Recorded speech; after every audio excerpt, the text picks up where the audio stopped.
We're going to talk about concepts in chest x-rays and chest radiography during our next chapter.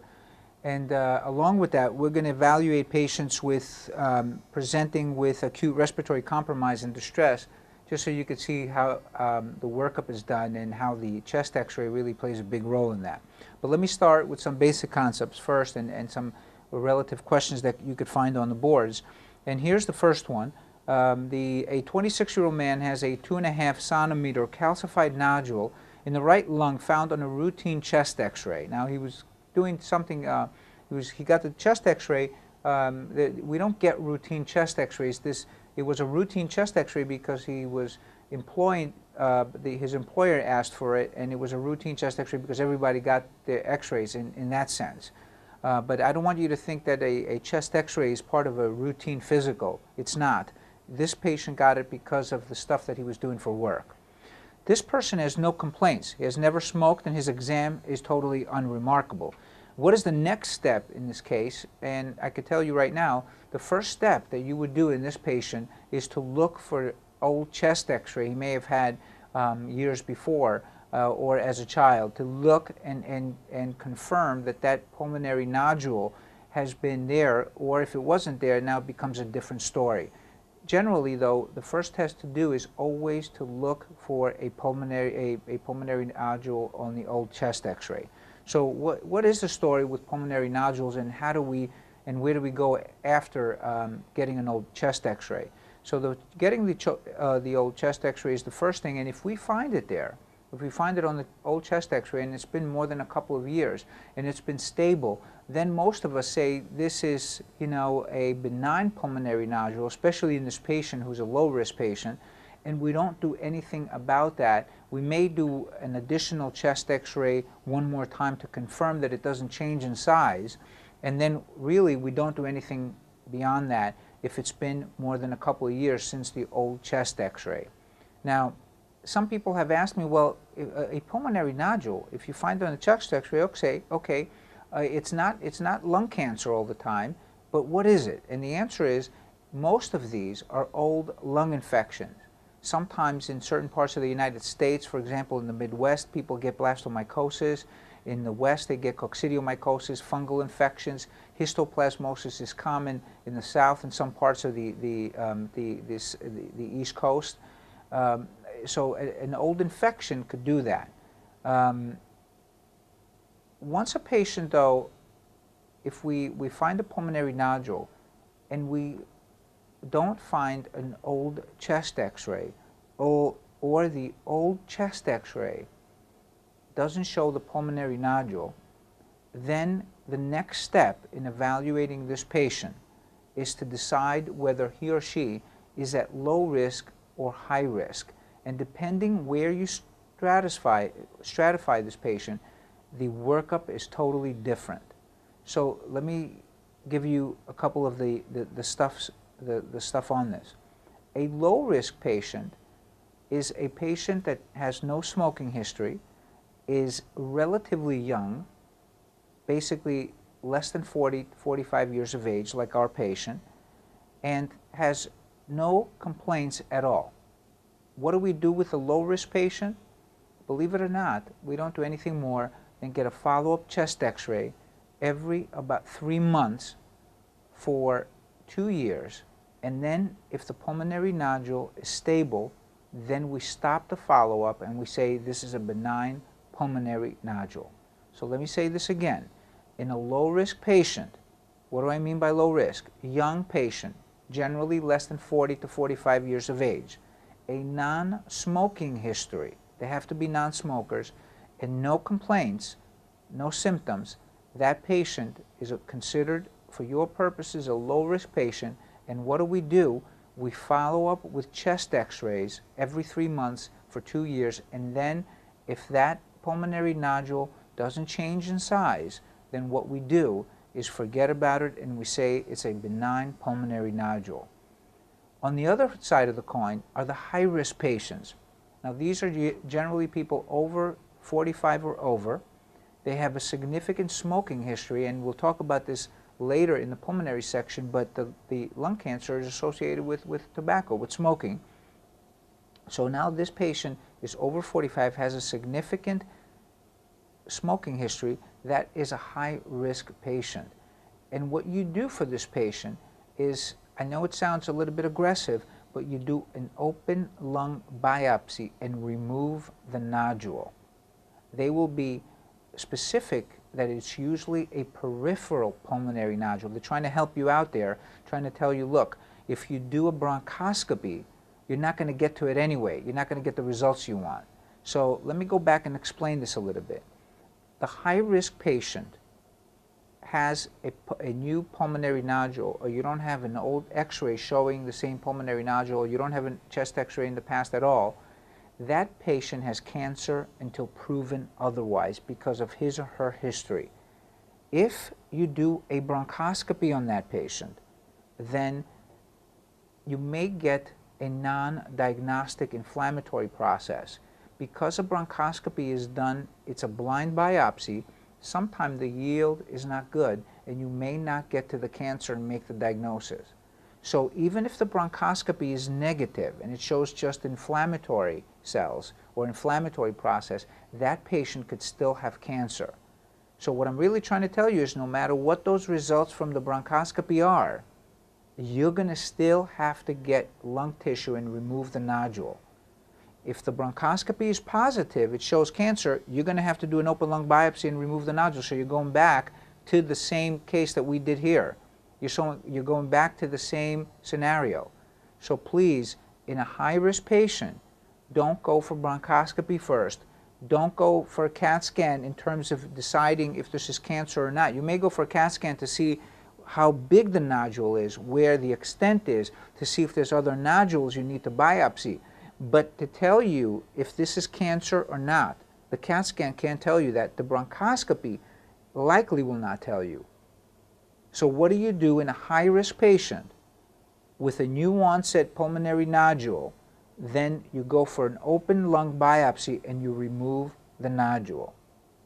In clinical practice, in reality, sometimes, so we don't do a more aggressive procedure, which is the open lung biopsy, in certain nodules that are centrally located, so now you have a better access with the bronchoscopy, you may be able to say, okay, let me try the bronchoscopy first, see if I could get a good yield, see if I could diagnose the cancer this way, and then try to forego the open lung biopsy. But they're not going to ask you that. I'm telling you again, they're going to give you a peripheral nodule, and a peripheral nodule in a high-risk patient is cancer until proven otherwise. You go for an open lung biopsy.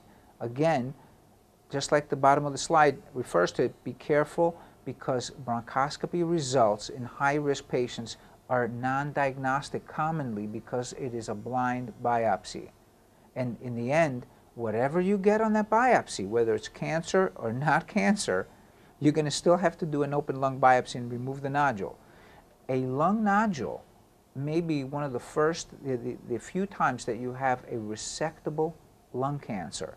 So please don't miss that. Again, what do we do in a high-risk patient? We do an open lung biopsy and remove the nodule. What do we do in a low-risk patient? They're not smokers, they're young. We follow up the chest x-ray every 3 months for 2 years and then stop after that, do nothing more. So that's the pulmonary nodules. Also, please, please be careful. There's some, I know people ask me all the time, and there is some mention, the type of calcification that you see on the CAT scan or the chest x-ray may be more malignant or less malignant related. So what I'm saying is, so for example, some people with what are called popcorn calcifications, spickled patterns and stuff like that may be more or less associated with malignancy. You will not have to know that, because the bottom line is, even if there's calcifications there, even if they look less malignant, more benign, you're still going to have to make sure that this patient doesn't have cancer in a high-risk patient, so you have to remove the nodule. Be careful of that. They could try to tell you this patient has popcorn calcifications or something calcification. It doesn't really matter. In the end, you're going to have to get tissue and you're going to have to remove that nodule. So please be careful on that. So x-ray first and then stratify the patient. Are they low risk or high risk? And then decide what to do based on which category they fit into. In real clinical practice, you will see the third group, which are intermediate patients, and that's probably most of the patients that we see. They don't fall totally into low risk group, and they don't fall totally in the high risk group. They fall into an intermediate risk patients, and then those patients you could do other stuff, maybe bronchoscopies, CAT scans and stuff like that, but they will not give you those patients because the theory behind this is they want you to know not to miss a pulmonary nodule and assume it's benign in a patient with cancer. So they're going to give you the low risk or high risk, nothing in between. The next case I want to discuss is and talk about is pleural effusion. That's another very important subject on the boards and in clinical practice because we see all the time these patients commonly being mismanaged. So here's the case. A 65-year-old man presents with dyspnea and pleuritic chest pain over 1 month. He has also noticed a 20-pound weight loss. You find decreased air entry in the right lower lobe. A chest x-ray confirms that there's a pleural effusion there. And then you do a decubitus x-ray which shows a free-flowing fluid of approximately 3 centimeters. So they did here for you the most important test, what you do first after you find a pleural effusion. And the answer is you do decubitus x-rays to see if there's free-flowing fluid. Anything equal to or above 1 centimeter on the chest x-ray, on the decubitus chest x-ray that layers out, you could go and do what the next appropriate step is, which is a thoracocentesis. So in this case here, to go back here, the next appropriate step in this case is to go and do a thoracocentesis because they've done the decubitus chest x-ray for you. Please be careful. If a patient has a pleural effusion and you do a decubitus chest x-ray and the fluid doesn't free flow, there's no free flow of fluid, so it means it's loculated. It's still an effusion, but it's loculated because it's been there for a long time maybe, or because it's infected or it's complicated. If you do a thoracocentesis in that patient, you are likely more to get complications from the thoracocentesis rather than get fluid out and make a diagnosis or confirm a diagnosis. So be careful.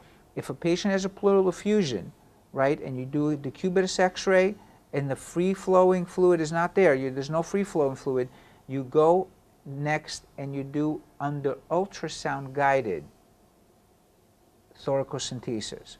You don't do a thoracocentesis yourself. You talk to the radiologist. They go in with the ultrasound. They find a pocket of free-flowing fluid somewhere in there, and they do a thoracocentesis under ultrasound-guided in order not to cause any complications.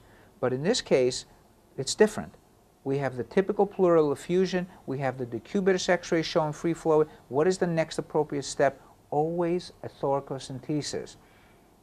We should never, ever not do a thoracocentesis in free-flowing fluid, whether it's in the middle of the night when we find the patient or the next day or whatever. As soon as you find a pleural effusion, you have to do thoracocentesis always, always, and immediately.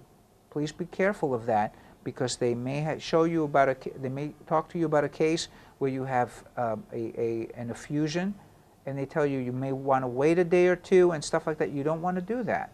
I'll explain all the scenarios, but you never ever want to do that. You want to do thoracocentesis immediately, as long as there's free-flowing fluid. And if there's not, you need to do ultrasound-guided thoracocentesis immediately also.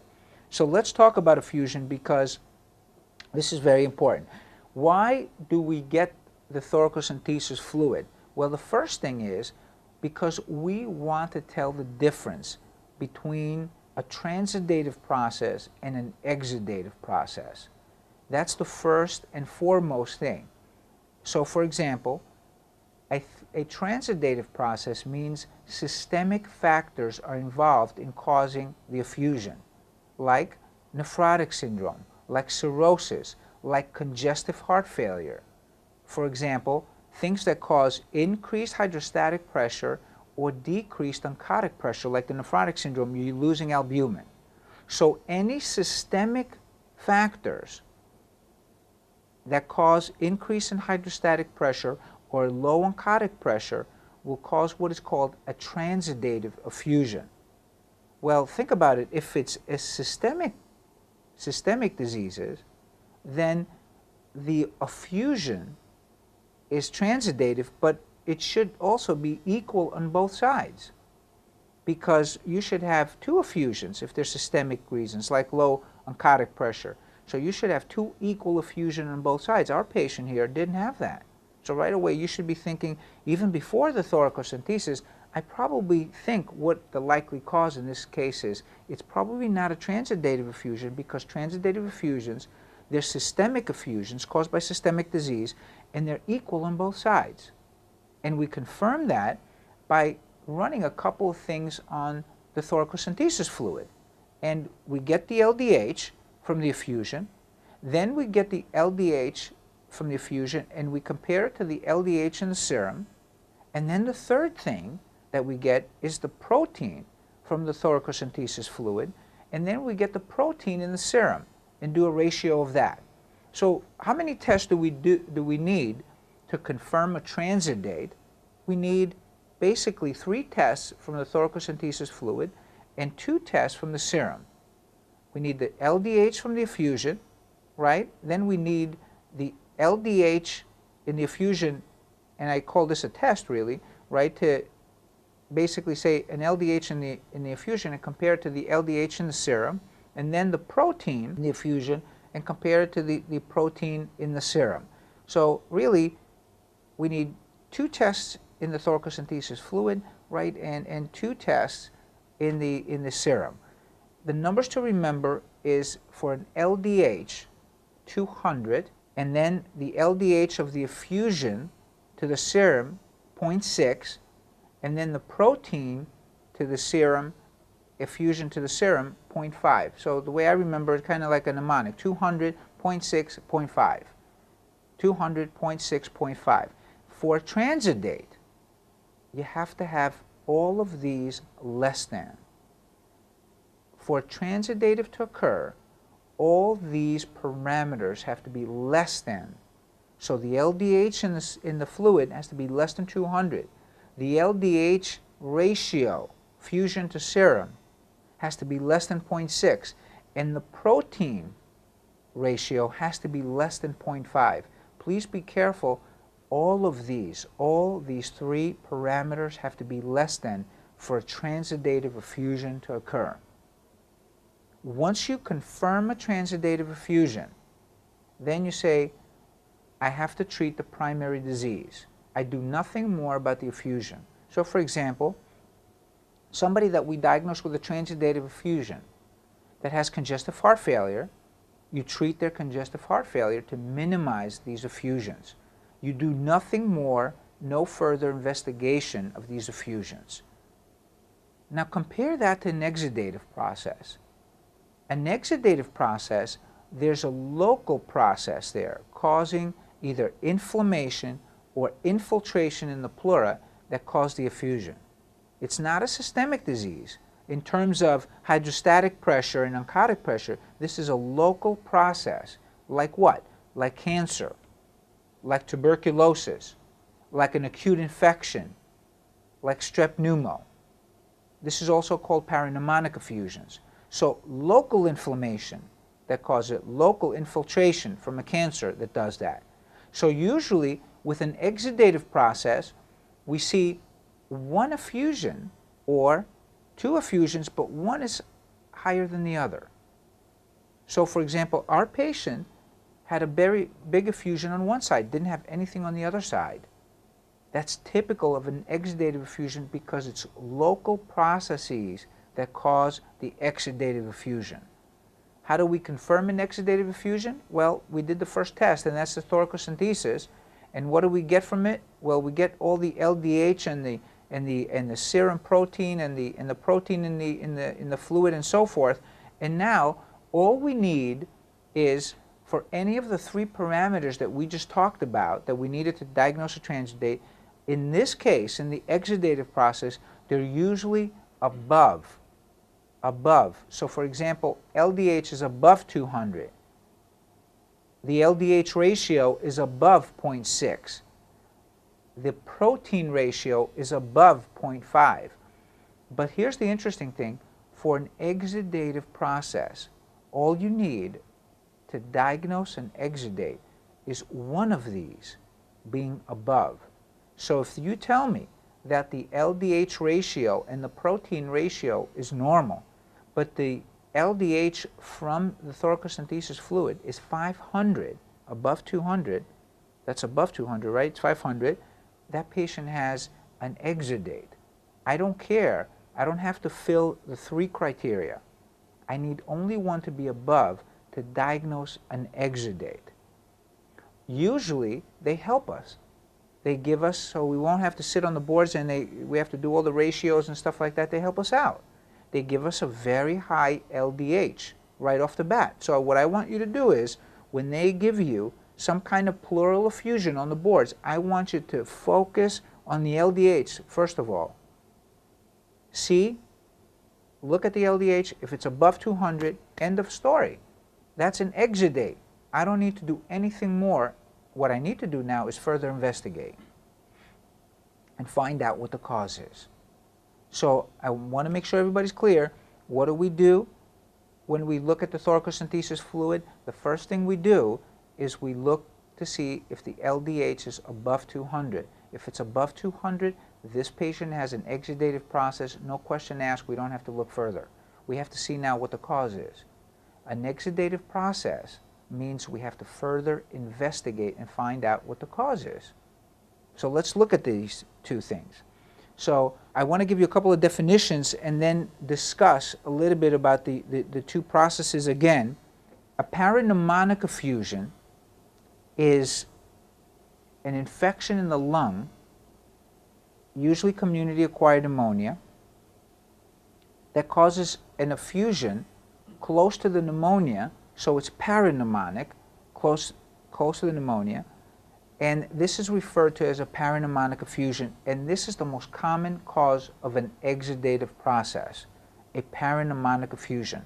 One of the most common organisms is strep pneumo, because this is the most common form of pneumonia.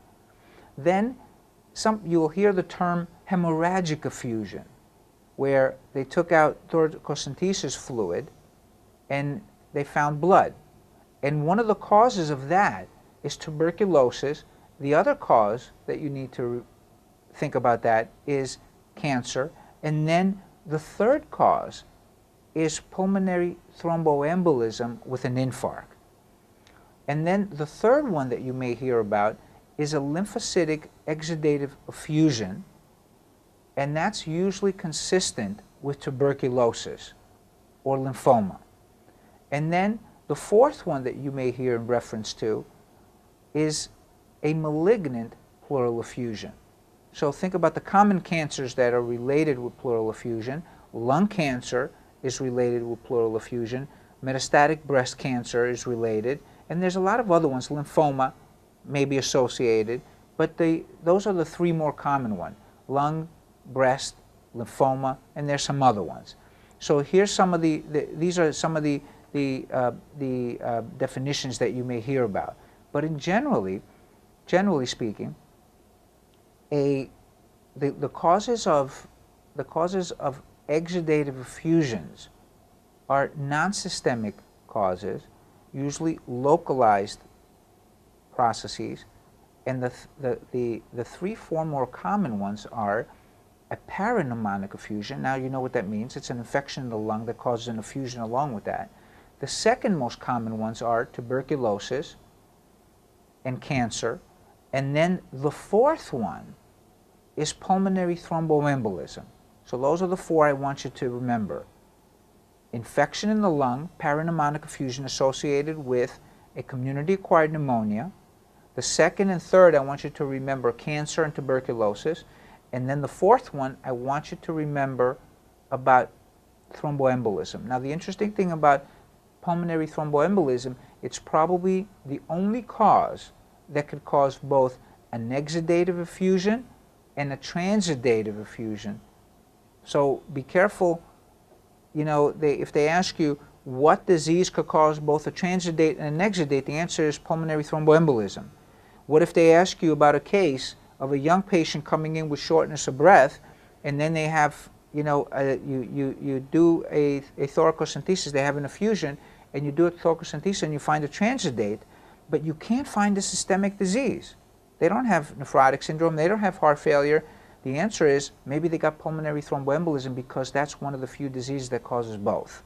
So please look at that. Always do a thoracocentesis in these patients. That's paramount in all cases.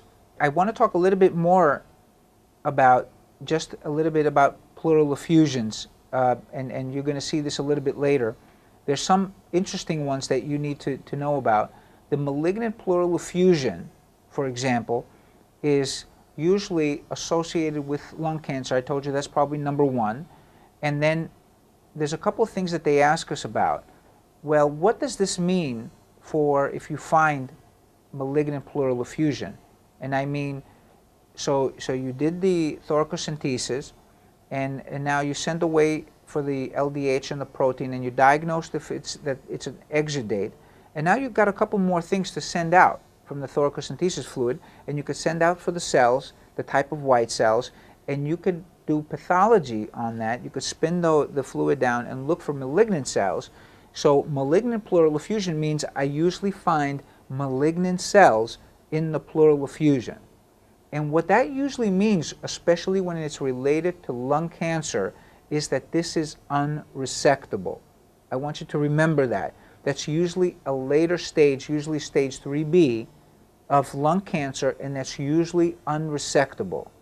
So please remember that.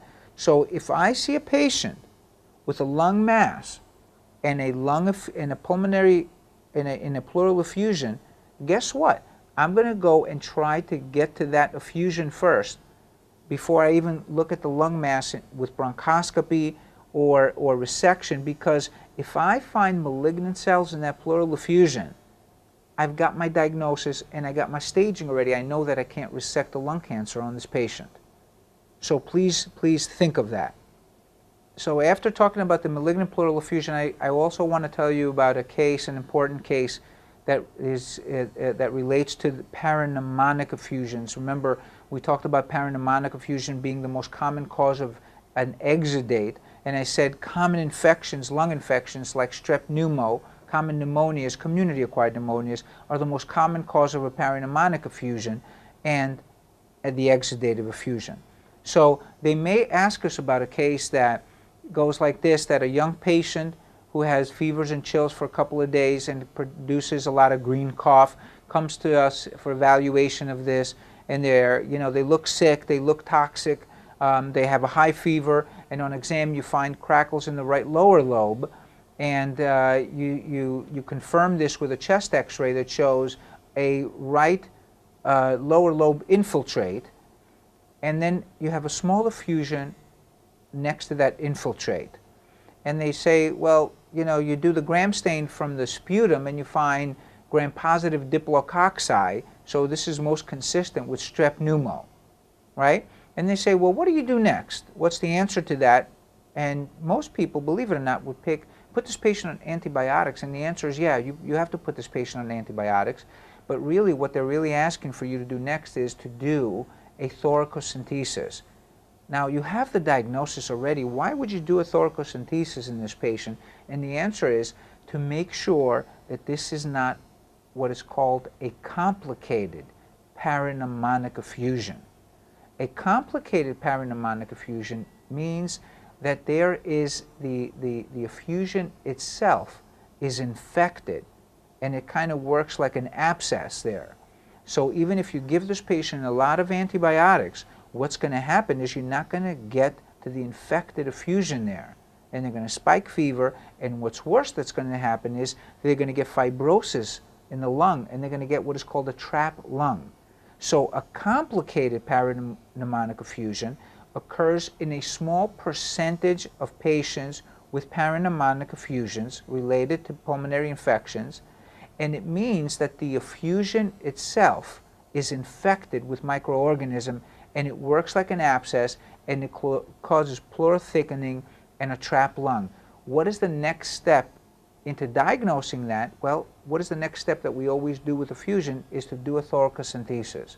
Now, in this case, they're going to ask you, how do you know it's complicated? And you're going to tell them, well, it's infected. So what I'm going to do is I'm going to find the gram stain positive from the pleural fluid.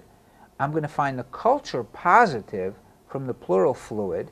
I'm going to find a low pH, and that's enough to diagnose that this patient has a complicated parapneumonic effusion. And then I'm going to get my friends from the pulmonary unit or from the surgery department to come in and put a chest tube to drain this. If you don't put a chest tube in and drain it, that patient will get, like I said, fibrosis in a trapped lung, because all the antibiotics that you give this patient are likely not going to affect the effusion that's complicated. So going back to where we started from is, what do we always do after we diagnose a free layering pleural effusion? We always do thoracocentesis. Most of the times the reason to do it is to diagnose if it's a transudate or an exudate, and then to look for the different causes with looking at the cells, we're looking at the different pathology slides and so forth, and then in certain cases of parapneumonic effusions to rule out a complicated parapneumonic effusion that will need chest tube drainage because it's infected. So please remember that. Remember that and the malignant pleural effusion. We commonly get questions, clinical questions about these cases on the tests. So a little bit further down, we want to talk about evaluating patients with respiratory distress. And I know it's in the chapter of the chest x-ray because I want to show you a couple things where the chest x-ray falls in this whole thing. And I want to really go and evaluate a patient with respiratory distress.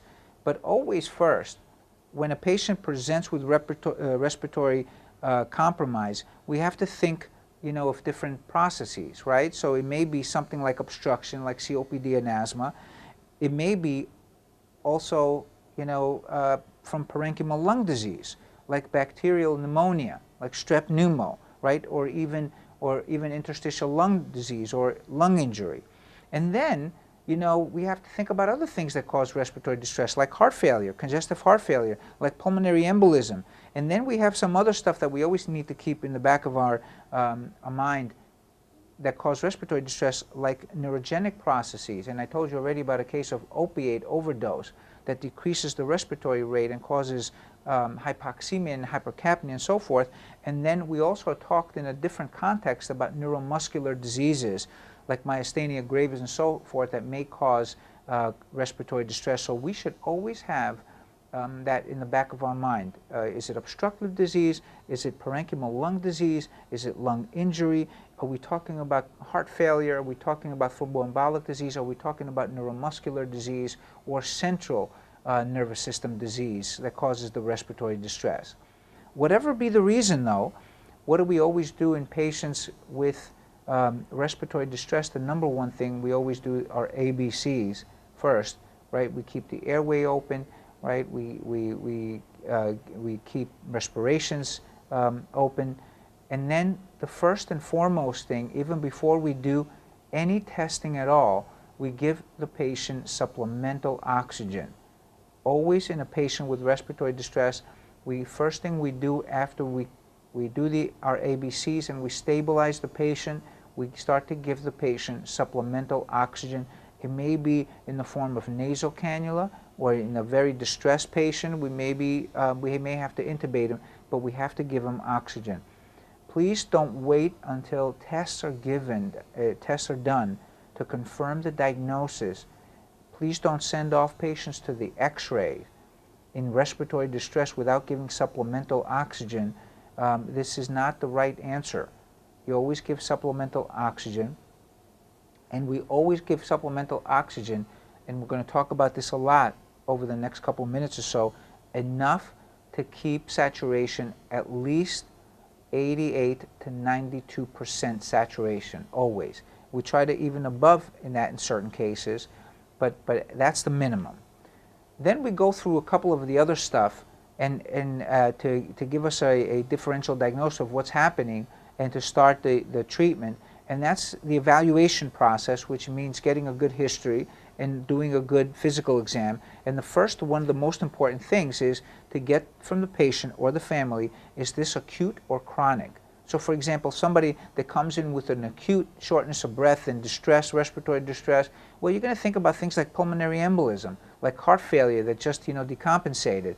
If you hear more of a chronic process and somebody says, yeah, I've had this shortness of breath now for, weeks to months, and it's only getting worse in the last couple of, days or so, there's other processes that you should think about, like chronic obstructive lung disease. People like with idiopathic pulmonary fibrosis and interstitial lung disease, they get more of a chronic process. So acute versus chronic makes a big difference in your differential diagnosis here. And the physical exam is very important. That's going to tell us a little bit more and guide us a little bit more. And the physical exam and the respiratory rate is the most important thing out of the physical exam. It's the first and most important thing in evaluating a patient with respiratory distress. Please remember that a normal respiratory rate is about 12 to 14. I know we always write on the chart the patients have normal respiratory rate about 20, but actually if you measure this patient's respiratory rate over a minute, people that have real 20, respiratory rate of 20, they have mild respiratory distress. Patients presenting with a thromboembolism commonly have respiratory rate in the low 20s, so please be careful of that. Patients that have respiratory rates above 30, they have severe respiratory distress. They have severe respiratory compromise. Those patients, you have to really look closely. You have to follow them closely. Make sure that you're evaluating that patient closely. The nurses are getting vitals every hour, every couple of hours to make sure they're not getting worse, because that's the kind of patient you may have to intubate or send to the intensive care unit. So again, respiratory rate is very, very important. Above 20 or above is mild, above 30, severe. Stay close to that patient. Beyond the respiratory rate, a couple more things we need to do, we need to get from the physical examination. So especially the lung examination. So for example, if we find wheezing and auscultation, usually that accompanies things like asthma and COPD. Localized wheezing usually suggests foreign objects or mass. Please be careful in children. Localized wheezing usually, 99.9% of the time is a foreign object. They usually probably aspirated at some point. Crackles on examination usually accompanies pneumonia. Sometimes they tell us about these fine crackles at the bases with expiration usually, and sometimes with inspiration, usually that accompanies interstitial lung disease like idiopathic pulmonary fibrosis. And normal lung examination is a very, very important finding. Normal lung examination in respiratory distress with an elevated respiratory rate, that usually signifies thromboembolic disease, pulmonary embolism, or maybe some other things like pneumocystis carinii pneumonia. It has minimal findings.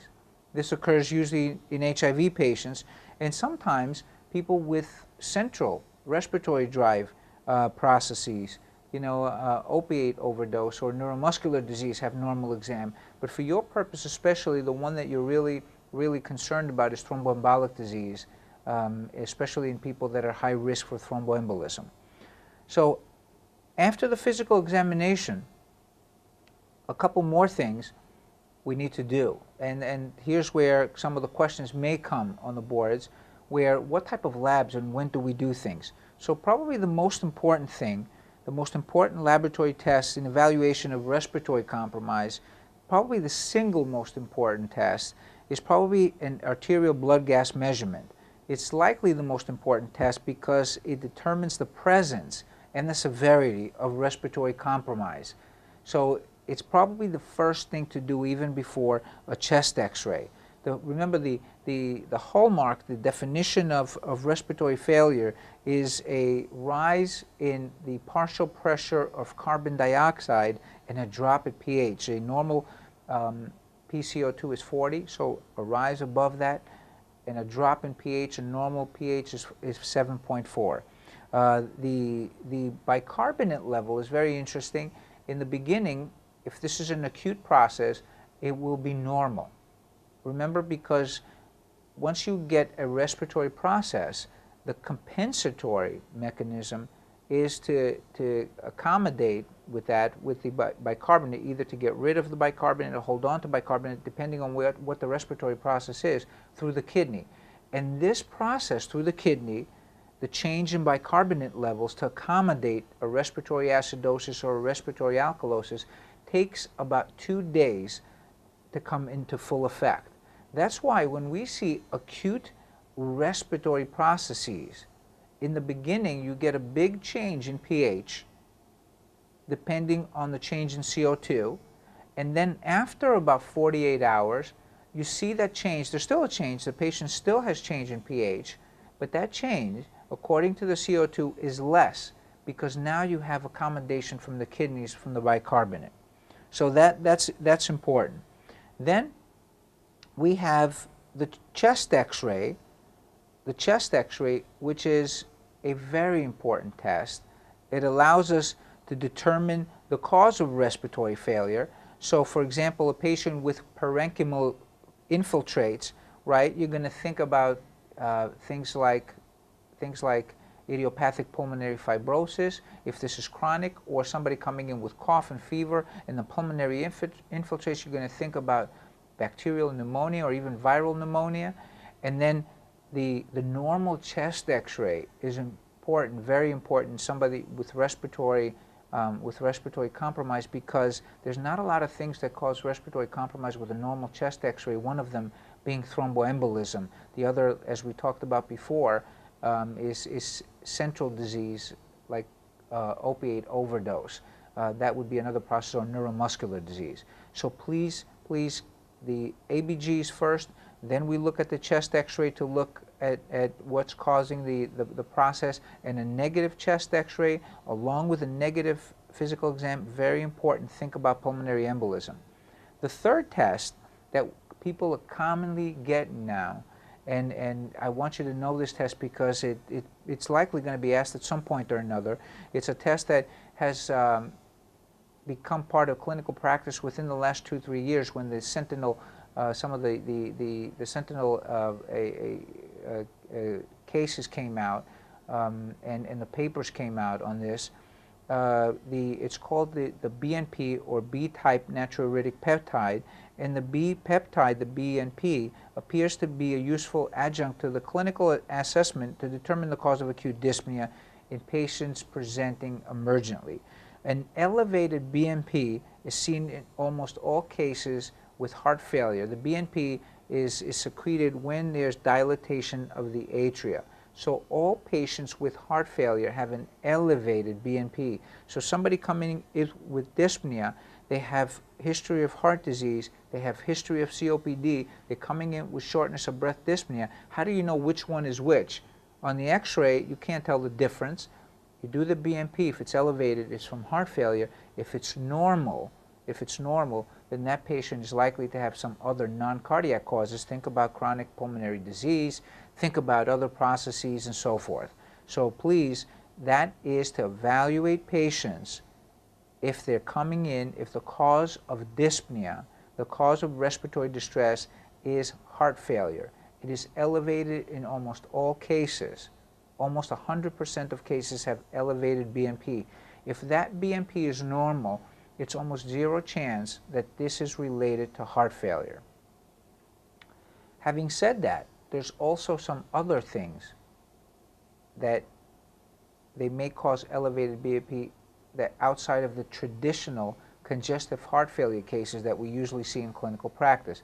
So for example, let me give you 2 scenarios. A patient has chronic obstructive lung disease that's severe, and we know that chronic obstructive lung disease sometimes causes right-sided heart failure. This is referred to as cor pulmonale. That patient will have an elevated BNP. So it's outside the traditional form of congestive heart failure that we think about.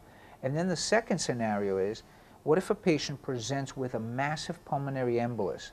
Well, doesn't it distend the atria because of the pulmonary pressures increase?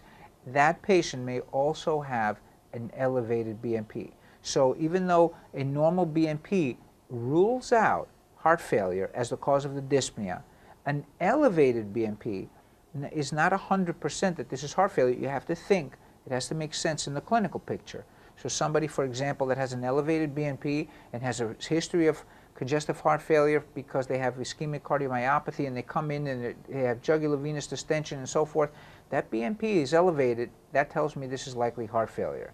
So use it in the right clinical context. Make sure that you're not looking at somebody who doesn't have a history of heart disease and now comes in with an elevated BNP. Think of some other stuff too that we just talked about.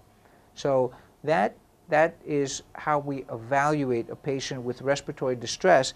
And one more point on here is how do we and when do we admit to the ICU and intubate? Now this is not a classic question for step 2, but there are some questions around this that they may ask.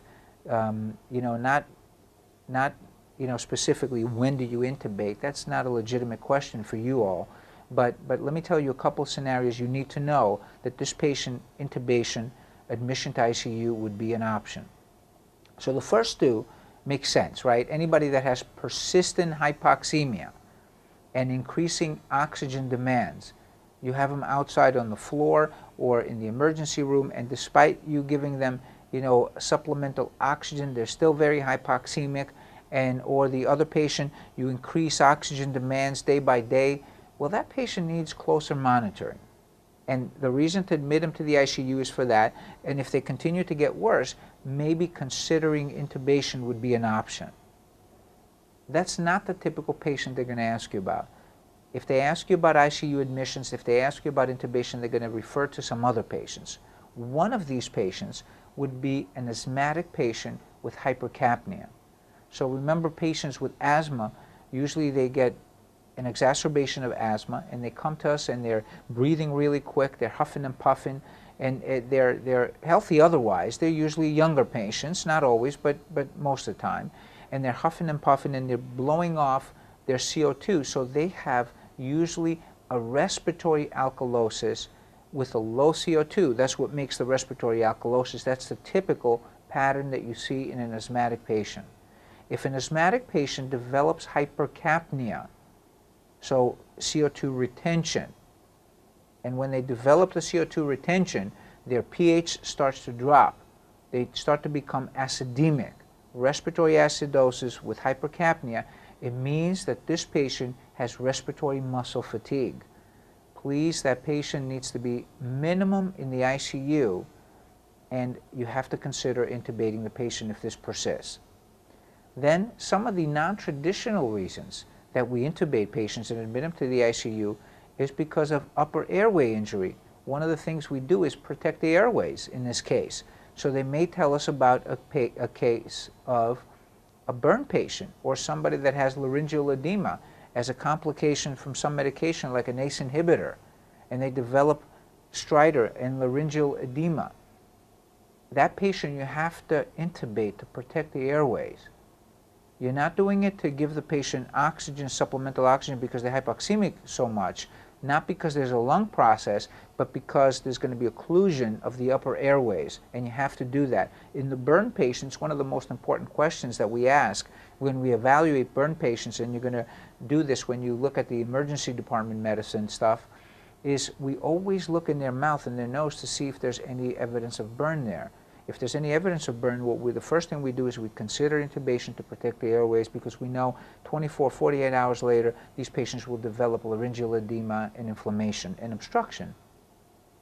And then the third typical patient, they tell us about a patient who's confused for some reason or another, either because they're taking drugs, either because they have some metabolic process like renal failure or end-stage liver disease, but they are confused and they have aspiration risks. So in this patient, again, you intubate to protect the airways. And then the fourth case, they tell us sometimes that we need to know about intubation and admission to the ICU, is the typical patient with some kind of neuromuscular disease and has neurologic and neuromuscular depression. So take the patient that has Guillain-Barré's disease. Well, that's a pretty, benign disease, and most of the time, in a couple of weeks or a month or so, it goes away, right? But if the neuromuscular disease, if the neurological depression involves the respiratory muscles, that patient has to be mechanically intubated and mechanically ventilated. So any patient with neuromuscular disease that has respiratory muscle fatigue and that develops hypercapnia, this patient, you have to intubate to protect, again, the lung until the disease goes away. So again, which patients are we concerned about and which patients do we admit to the ICU and consider intubation?